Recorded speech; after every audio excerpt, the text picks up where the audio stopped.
Hello my beauties, and welcome to yet another episode of Skincare with Asikia Iyala. Of course, I'm your girl Asikia Iyala. Today I am back with another exciting video, and in this video I'll be showing you guys how you can make your 10% vitamin C serum, which is a very active serum, and I would suggest you use the serum only at night. And during the daytime, please try to wear your sunscreen because you want to protect your skin from the sun. This is going to be a very active serum, so we don't want to use it during the day when it's sunny because you might have a photosensitive skin. So my suggestion is to use it only at night, and please try to wear a sunscreen above SPF 30. Now I decided to measure out my ingredients really quick here so I don't take much of your time because I don't want this video to be too long. Although I'll be leaving all the measurements, all the ingredients that I'll be using here today in my description box and also in my comment section down below. If you have any question you want to ask, please do not hesitate. I will try my best to get back to you as soon as I can. Okay guys, please, as soon as I can, because I don't want you guys pointing fingers at me saying, oh well, I'm writing to you and you're not replying. Bear in mind that I have a lot of stuff to do. So yeah, now let's begin by talking about our ingredients one after the other right here. And I'm going to start with my distilled water. Now this is a distilled water. I would always prefer you use a distilled water. If you don't have distilled water in your area, please boil and filter the water you want to use, but I still will not want you to use water from the tap because there might be some kind of bacteria in your tap water, so we don't want to use tap water at all. Please try and get a distilled water. Okay guys, over here I have my cucumber extract. Now I decided to use cucumber extract rather than aloe vera extract because of the pH level. The pH level of aloe vera is a little bit low in the pH chart, so we don't want this product to be acidic. Although by the end of this whole mixture, we are going to regulate the pH level. If it's too high, we have to bring it to the normal pH level of our skin on the face. Okay guys. Over here I have my preservative, I have my vitamin E, I also have my pro vitamin B5, and I have my stabilizer, which is a sunflower. And what else do I have here? I have my polysorbate 80 in here as well.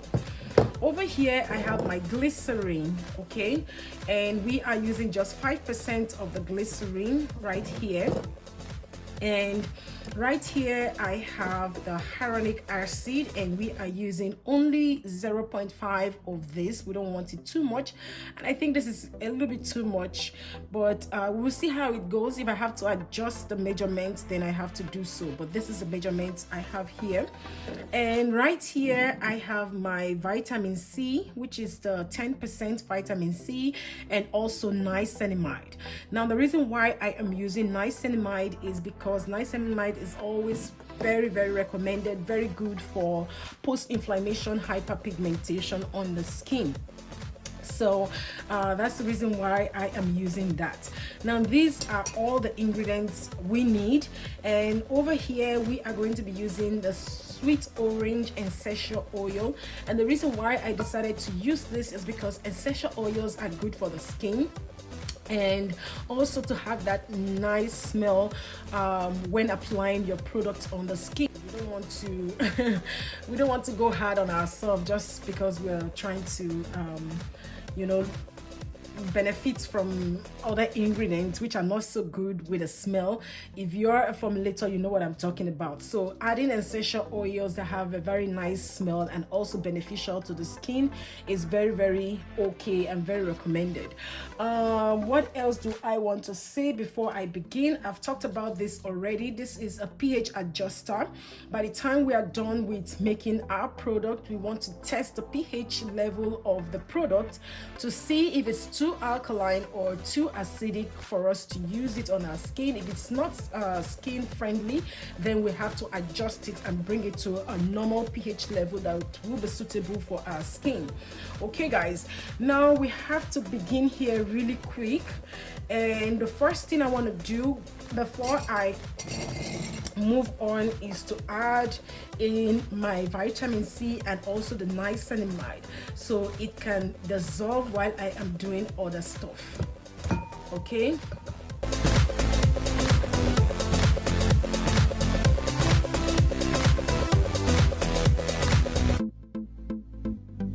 Now looking at the color of this liquid is yellowish, and that's because of the vitamin E in there. And over time, because there is EDTA present in there, the color would change to white, and that helps the process of oxidization. Okay guys, I want you guys to understand what I mean, and we'll keep this aside so it will melt fully. While we are waiting, what we need to do next is to melt our hyaluronic acid. Now, the best way to melt your hyaluronic acid, I would never advise you to pour it in the liquid, the water. When you do that, there might be some clumpiness and you have to wait 4 to 5 hours for it to dissolve fully. The best way I would suggest you to use your glycerin. All you need to do is to pour that into your glycerin this way. I hope you guys can see what I am doing. Okay. So when you try to dissolve it this way, it dissolves really fast and nicely. So why do we use glycerin? We use glycerin because it is going to retain moisture on our skin, and it is called a humectant. So this is very good to add in every product, like every product. When I'm making a body lotion, face cream, I always use my glycerin. Okay. Now, as you guys can see here, you see how it melts really fine in here. Now, when you melt it this way, it's just the best for you to add it in your water. But melting it with the water, it can cause, like, it's not, I'm not gonna say it's bad, it's not bad, but it will make you want to sit and wait for a long time. So if you're in a hurry, you just use your glycerin, melt it, and that's it. Voila. So I'm gonna go back here really quick to try to get all of this dissolved. I still have few left in there, but they will dissolve. So please guys, at this stage, you don't want to be in a hurry. You want to make sure that all the powders are fully dissolved before you move to the next level. You don't want to be in a hurry because this will not be so good for the skin when it is not fully dissolved. Okay, we're almost there.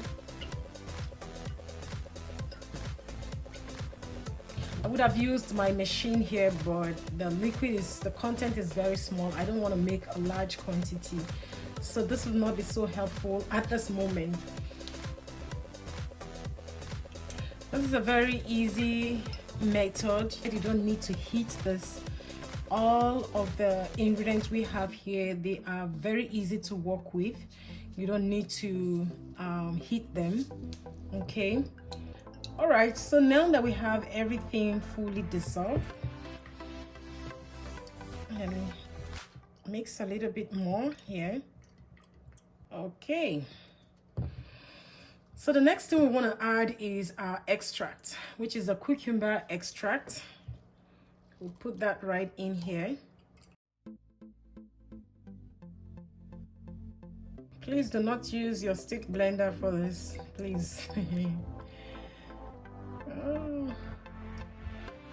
The next step, ooh, I'm loving it already. The next step is to add in our phase B here, which is the hyaluronic acid and also the glycerin.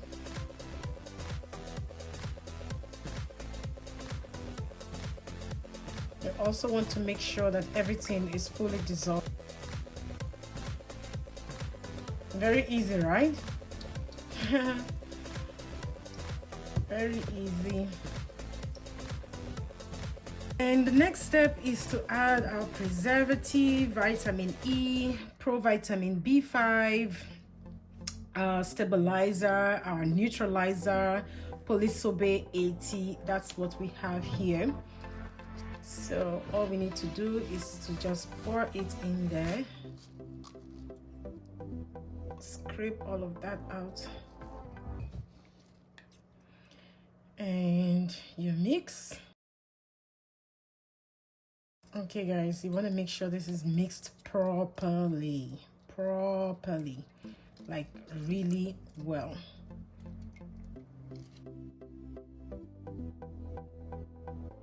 Now at this stage, as you can see guys, vitamin C serum is almost ready. So we have a few more steps to take, and the first thing I want to do is to add in the essential oil. Just a little bit, we don't need too much. So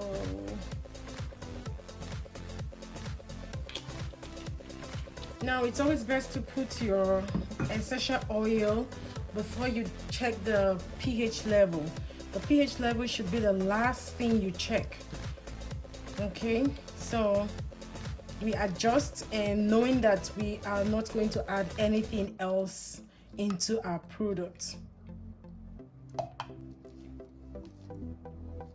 Okay, so it's time to check the pH level, and what you need to do, let me move this aside, is to get your pH testing kit. Now there are many kinds of pH testing kits that I have here. I just want to show you guys. If you are going to go into a professional way, if you want to sell this product and you want to get a very accurate measurement of the pH level, I would suggest you get this pH testing kit. And if you're doing something personal, you just don't want to go extra, it's okay to use any of these pH testing kits. You can find this on Amazon. I'll be leaving the link for you to buy it if you want to. And I always do recommend people to get testing kits like this at home.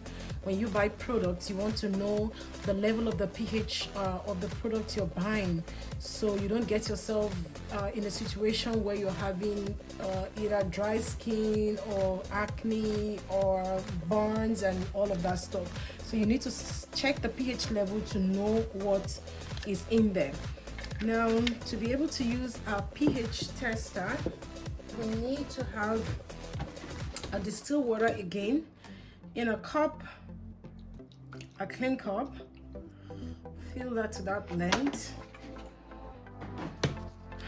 and then we want to turn this on and dip it in there. Okay.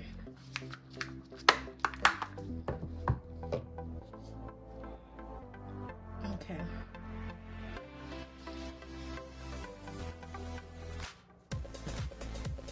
Now, some people would say, oh, it's not advisable to dip the testing kit right in the solution. Well, that's your own theory right there. There is no harm in dipping it into the product. Trust me. There is no harm. We've done that. What is it called? Practical already. So I'm going to mix this once more again before I test it. Now, before you test, you want to make sure you're at 0.00. That's nothing at this point. So by the time we dip this in here and see the pH level, is quite good. This is the reason why I decided to use the cucumber rather than using aloe vera. Okay, so what we have here is 3.90. That's the pH level of this product. We still need to increase the volume because this is still low for the skin. The skin pH level is supposed to be 4.4 to 5.5. okay guys, so we have our pH adjuster here, and few drops of this will solve our problem.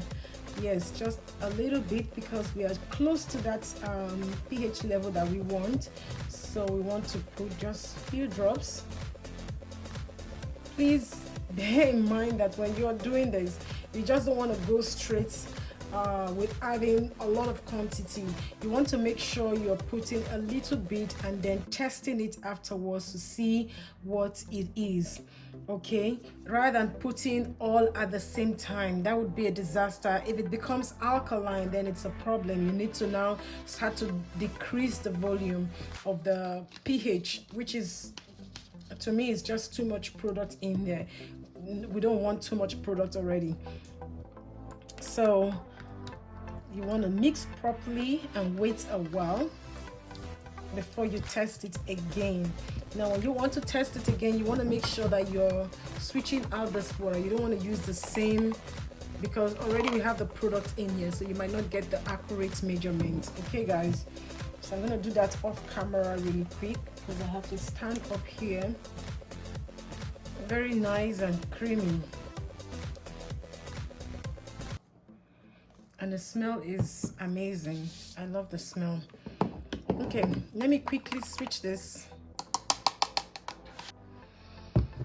Okay, I am back. All right.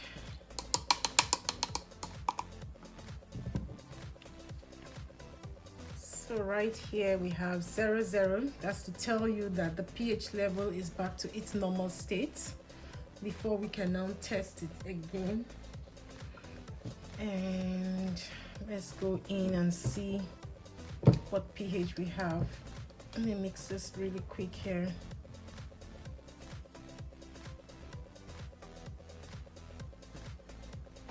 Okay, so this is 4.4. This is 4.40. Okay, this is not stable. Let's see.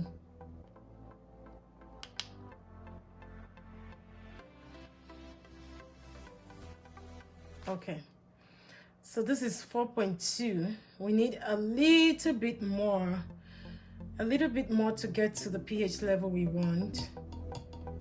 Okay,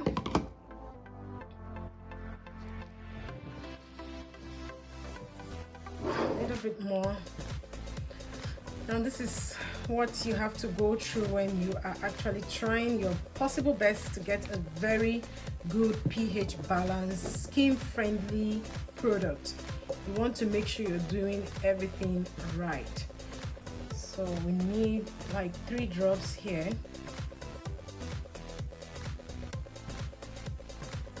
Now some ingredients are stable in some products because of the pH level.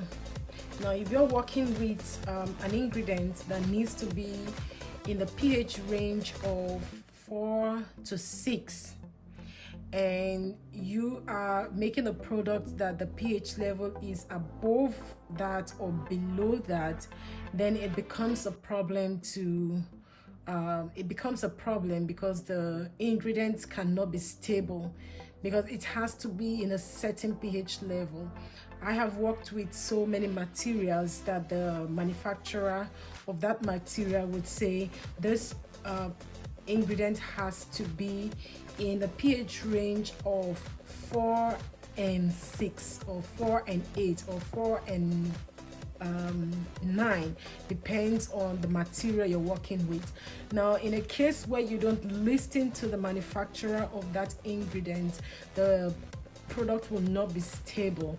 It might only maybe work for some time, and afterwards there might be some issues like separation or inactiveness of the ingredient. So you need to take note of that.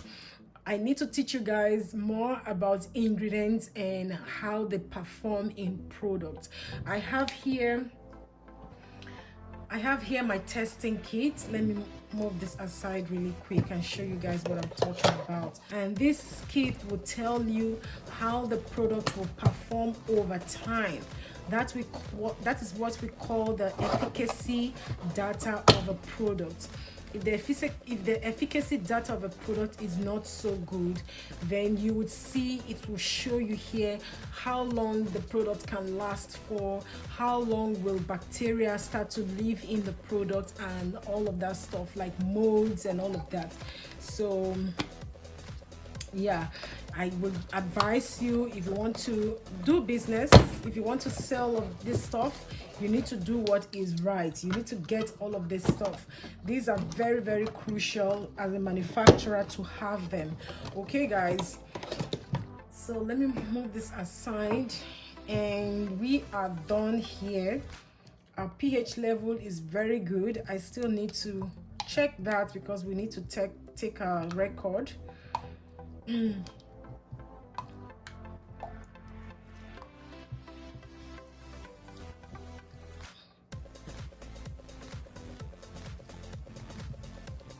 Okay, let's do this one more time.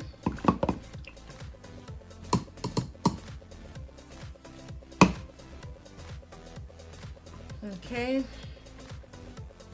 as you guys can see, 0, 0, 0. We go in, boom.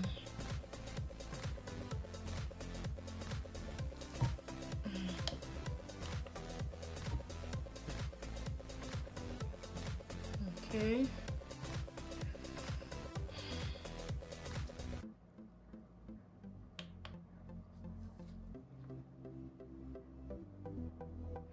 Now this is a very good pH for the skin. Okay, we have here 4.4, very okay. 4.42, 4.42. You can take record of this, so when you're selling your product, you let your customer know that the finished product itself, the pH level is 4.42 in the pH chart. Now the next thing we want to do is to fill this in our container, and then we are done. That's all. It's as simple as ABC. You can use this for a personal use. You can sell this. This is a very good professional way of making 10% vitamin C, which is very easy with, like, it's because I'm shooting a video. If I'm doing this on my own, in less than 30 minutes, I am done. As soon as I measure out all of my ingredients, I mix, check the pH level, and I'm done. My advice is to fill your vitamin C serum in a darker container so it can last for a long period of time. Yes, because oxidation comes when we expose our vitamin C serum to light. Also, when we expose it to oxygen, or when we keep it in a very hot climate, in a very hot environment, I would suggest you always keep your vitamin C serum in the refrigerator, or you can put it in your room where it is not hot at all. Keeping it in the bathroom, it's not so advisable for me. The reason is because when you take your shower, there are flames, heat, and all of that stuff that can affect your vitamin C, and it will depreciate after a while. So for you to last longer, make sure you're sealing the what is it called, the top. The moment you finish using it, you want to cover it very nicely so there won't be any form of oxygen going on in there. And also keeping it away from the light. You want to put it in a dark environment. Okay guys, so right here I will mix very well, and pour that. I hope you guys can see what I'm doing. My camera angle is not so good.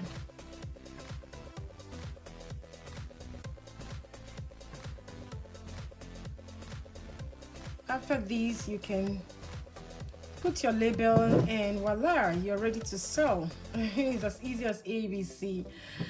That's all I have for this video. Please, if you haven't subscribed to my channel, please do so. Don't forget to hit on the notification bell as well, so that you'll be notified each time I upload a new video.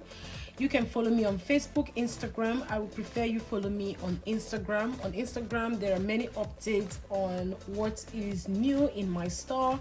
If you want to buy any of my products, you can get my products at www.skinluxuriant.com. Like I will always say, if it doesn't feed you, do not water it. Bye for now, guys, and stay blessed. I love you.